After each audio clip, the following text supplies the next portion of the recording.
What you're about to hear is not an urban legend. This isn't a campfire story made to scare you. This is a true event, a case documented by law enforcement, examined by medical professionals, and investigated for decades. An incident that, nearly 50 years later, remains unexplained. That afternoon, 7 men were working deep in the woods. Ordinary men doing an ordinary job. But what they encountered at the end of their shift would change everything. One of them vanished without a trace. And what he claimed after being found would challenge everything we think we know about reality. This is the story of Travis Walton. One of the most chilling, controversial, and well-documented alien abduction cases in history. Welcome to World Files. The sun was slowly setting behind the mountains of Arizona, painting the sky in a burnt orange hue. The air smelled of pine, sweat, and sawdust. It was just another workday for Travis Walton and the 6 men who shared the forest labor with him.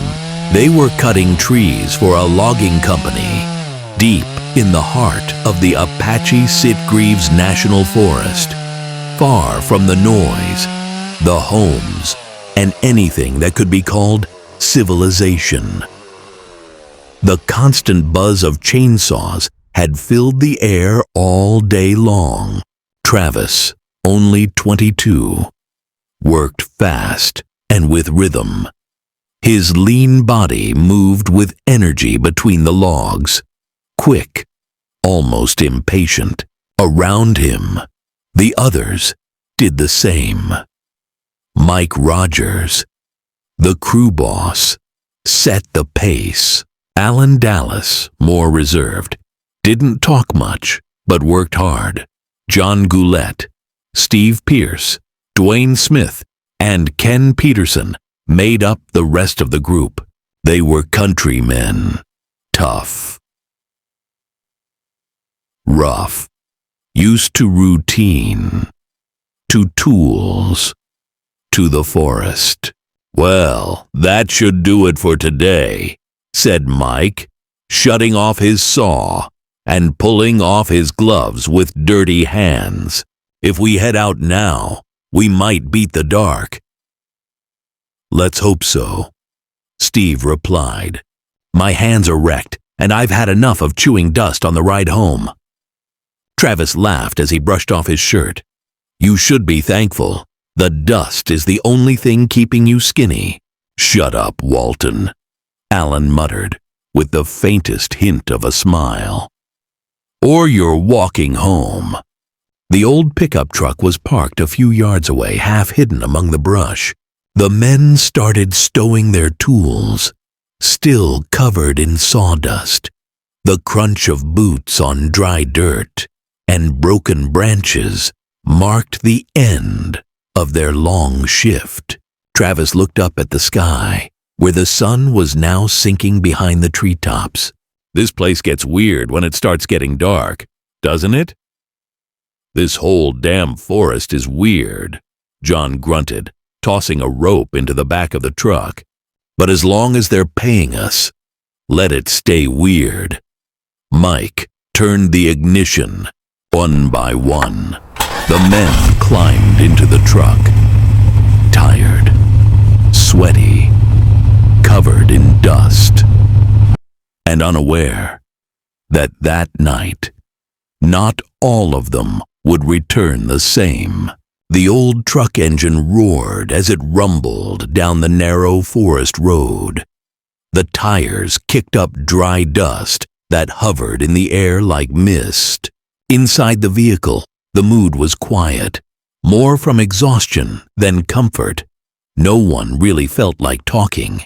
Mike was behind the wheel, eyes fixed on the road ahead. Travis sat on the passenger side, leaning against the door, his head tilted lazily. In the back, the rest of the crew settled in however they could, crammed between tools, backpacks, and bits of broken branches. Felt like the day flew by, Travis murmured, breaking the silence. Maybe for you, Steve replied. My arms feel like I've been hanging from a tree all day. John let out a faint laugh, but said nothing more. The engine's hum was the only constant sound until something changed. A light. At first, it was just a pale glow, distant, slipping through the trees on the right side, like the forest was being lit by a giant floodlight, in a place where there shouldn't be anything at all. Mike frowned. You guys see that? He asked, easing off the gas. See what? Dwayne said from the back. That light. There. Through the trees. You see it, Travis? Travis sat up and stared into the woods. Yeah, I see it. What the hell is that? The others leaned toward the windows. The glow grew brighter as they moved closer. It wasn't warm like sunlight or flickering like a campfire. It was something entirely different, steady, cold, artificial. Is there an electric tower around here? Alan asked, his voice quieter than usual. No, nothing for miles, Mike answered. The murmurs grew. Unease settled over them like a blanket. Travis couldn't take his eyes off the light. It seemed to shift, as if it wasn't coming from the ground, but hovering just above it, as if it was waiting. Mike, Ken said from the back of the truck. I don't like this. Gives me a bad feeling. Should we keep going? John asked, clearly more tense now. We're not going to crash into the light, Travis said, half joking, though his voice lacked confidence. Let's just go slow. The truck moved forward, carefully. No one spoke now. They just stared. The forest, once familiar, suddenly felt foreign. The trees were still there, but something had changed. The air felt thicker, heavier, and then, through the branches, they saw it, a metallic structure, shining, suspended in the air. It was just there, motionless, silent. Impossible, and fear began to settle in. The vehicle came to a sudden stop, skidding on the loose gravel. No one said a word. They just stared at it. Floating about 20 meters away, between the trees, the object glowed with a dull light, like red-hot metal, but without giving off any heat. Hovering just over a meter above the ground, it slowly rotated on its axis, effortlessly suspended in the air. It was real. Too real. Travis placed his hand on the door handle. "What are you doing?" Mike asked, his voice dry, barely a whisper. "I'm going to check it out. I want to see it up close." "Don't be an idiot," Alan said. "Stay in the damn truck." But it was too late. The door creaked open with a sharp screech that shattered the forest silence like a gunshot. Travis stepped out cautiously, like he was sleepwalking. His boots crunched over the dry ground as he slowly moved between the trees. He didn't turn back. He didn't ask. He didn't hesitate. Inside the truck, the others watched him in stunned silence. "Travis," Mike called, barely audible. "Come back. You saw it, okay?" We all saw it. Travis didn't answer. He was hypnotized. The object seemed to pull at his attention like a black hole. It rotated slowly, exuding a presence that wasn't human, not even entirely physical. Something about its shape didn't fit the rules of the world. Ken began to breathe rapidly. "I don't like this. I don't like this. I don't like this." "Travis, stop!" Steve yelled, slamming the window with his open palm. But Travis was already standing directly beneath the object. He looked up, eyes squinting against the glow. Then, the air changed. A low hum, almost imperceptible, began to vibrate through the clearing.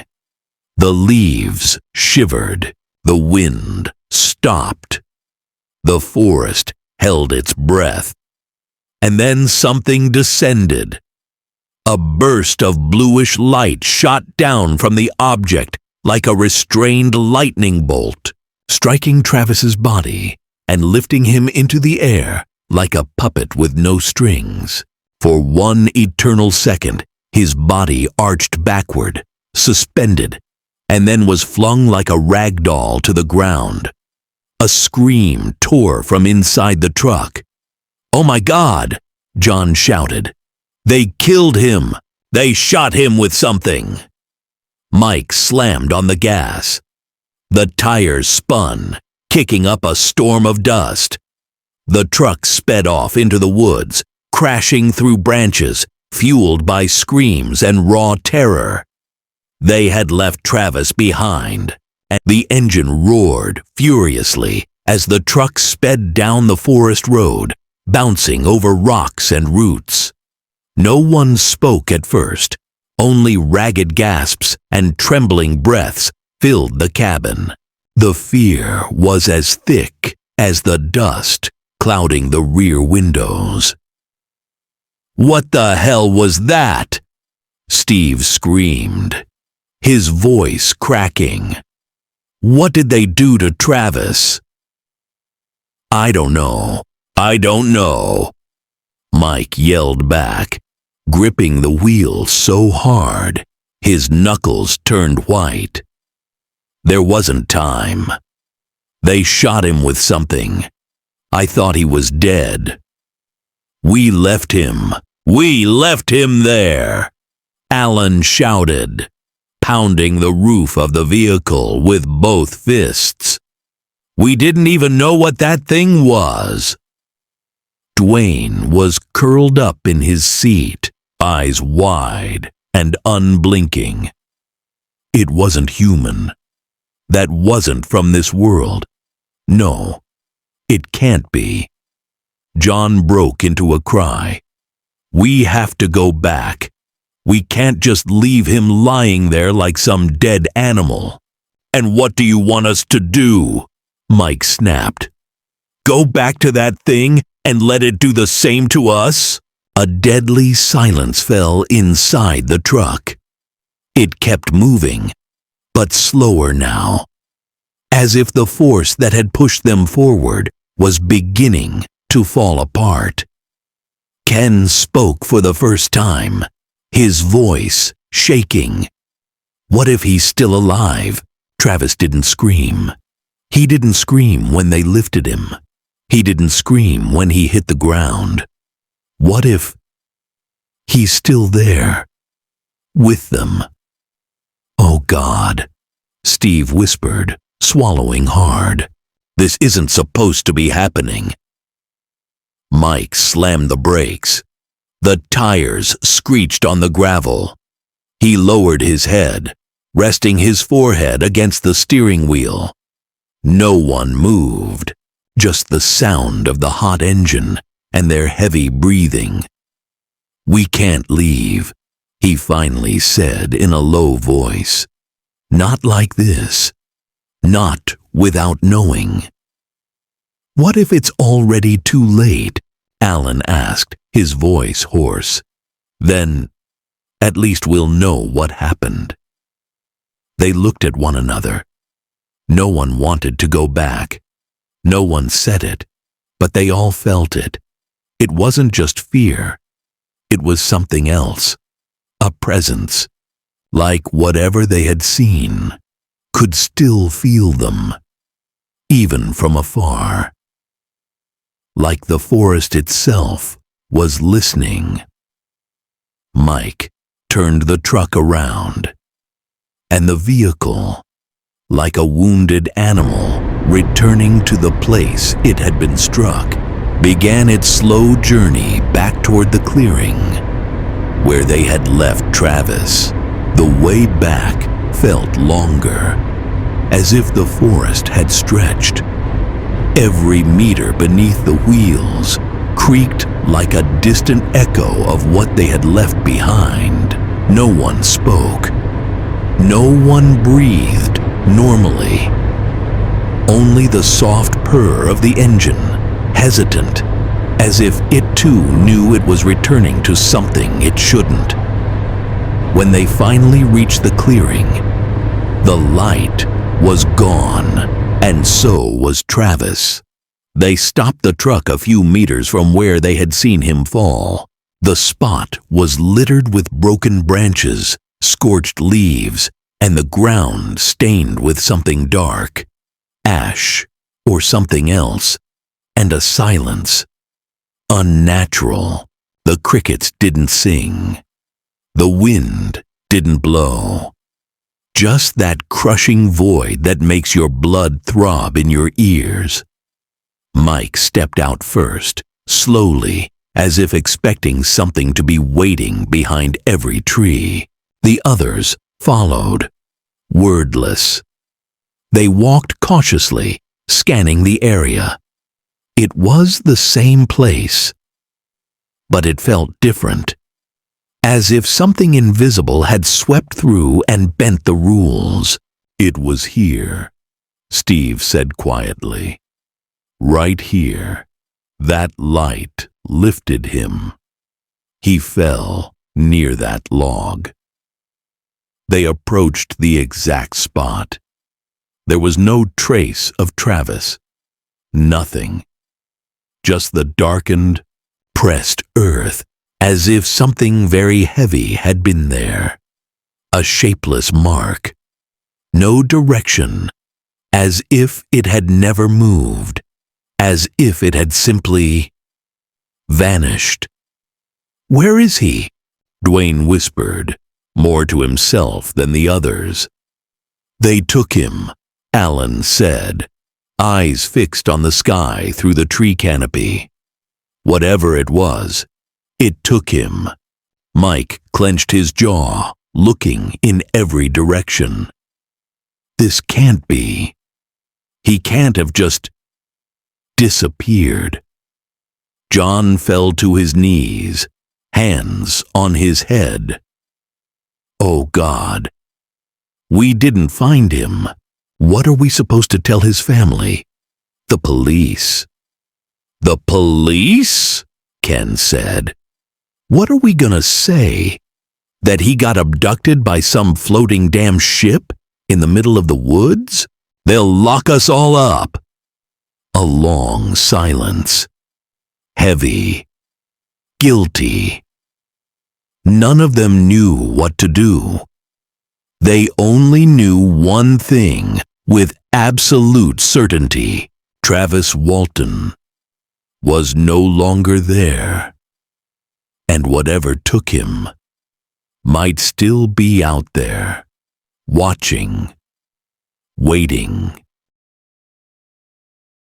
But What happened to Travis? Everything was light. A burst of bluish-white light engulfed him in a fraction of a second. There was no pain. Not at first. Just a sharp, deafening hum, as if his skull were filled with liquid electricity. The world vanished. The ground, the forest, the sky, erased. His body didn't fall, didn't float. It simply ceased to exist. Travis opened his eyes. The light was still there, but now it was different, softer, closer. It felt like waking from a dream where you don't know if you're asleep or dead. He was lying down. Or at least he thought so. Beneath him, he could feel a cold, hard, almost damp surface. His chest burned. The air smelled like metal, like dried blood and ozone. He tried to move. He couldn't. He blinked several times. Everything was blurry. The lights on the ceiling, if it was a ceiling, were long, pulsating, like veins of living light. The shapes around him were hazy, mere silhouetted shadows. He could hear a faint sound of breathing, but it wasn't his own. And then he saw them. 3 figures. They weren't human. Not entirely. They were thin, with large heads and deep dark eyes that seemed to devour everything. They moved with unsettling slowness, as if floating, weightless, and without clear intention. They watched. That was all. Travis wanted to scream, but his mouth didn't respond. His body was still frozen, trapped in some invisible net. One of the beings raised a thin, almost translucent hand. There was something in its fingers, a metallic instrument, curved, its shape impossible to understand. Travis felt panic. Instinct screamed at him to run, to kick, to fight, but he could only stare, paralyzed, as the object moved closer to his chest. The creature tilted its head, as if studying him, as if searching for something beneath his skin.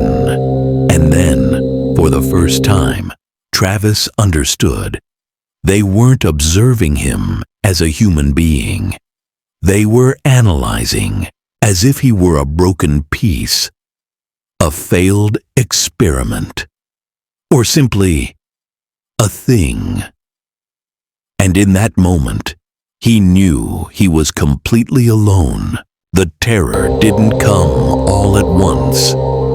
It was slow, like a poison slipping under the skin unnoticed, until it's too late. Travis didn't scream, not because he didn't want to, but because he couldn't. His throat was stone, his chest a locked cage. Every attempt to move was useless, as if his body no longer belonged to him. His mind did, and that was the worst part, because he understood, he felt, he knew. And within that silent lucidity, fear grew like a tumor. He stared into the eyes of those creatures, black, round, unblinking, soulless, and saw only emptiness, an abyss of cold intelligence, devoid of emotion, as if they existed outside everything human. They weren't evil. They weren't merciful. They simply were. And he was nothing to them. Travis trembled on the inside. a shaking that couldn't be seen, but rattled his soul. He remembered the forest, the laughter of his friends, the creak of falling wood, and now he was here, under white lights that buzzed like beehives, surrounded by shadows that moved without sound, without hurry, without explanation. He thought of his family, his mother, his brothers, his bed, his dog, his life. All of it now felt like a borrowed memory, distant, unreal, as if someone else had lived it, as if he was no longer Travis Walton, but something else, something stripped of identity. The creatures kept moving around him. They came and went, manipulating objects of inhuman shapes. Nothing seemed designed for human eyes or hands. Everything was made with a foreign, cold logic, geometric, but with an eerie beauty, as if the place itself were alive, as if it breathed with them. Travis began to sob, not loudly. It was a silent cry, made of pure desperation. Tears ran down his temples toward his neck, as fear turned to anguish, and anguish into something worse, the certainty that he might never return. That maybe, somewhere in the vastness of the universe, he was already dead, and no one knew it. 5 days after his disappearance, Travis Walton was found. He was naked, disoriented, trembling. He appeared near a rural road, miles away from the forest where it had all happened. His skin was dirty, with strange markings on his arms, signs of severe dehydration, but alive. He didn't clearly remember how he had gotten there. He was immediately taken to a hospital where he underwent medical, neurological, and psychiatric evaluations. There were no signs of violence, but something more difficult to explain, a deep, silent trauma.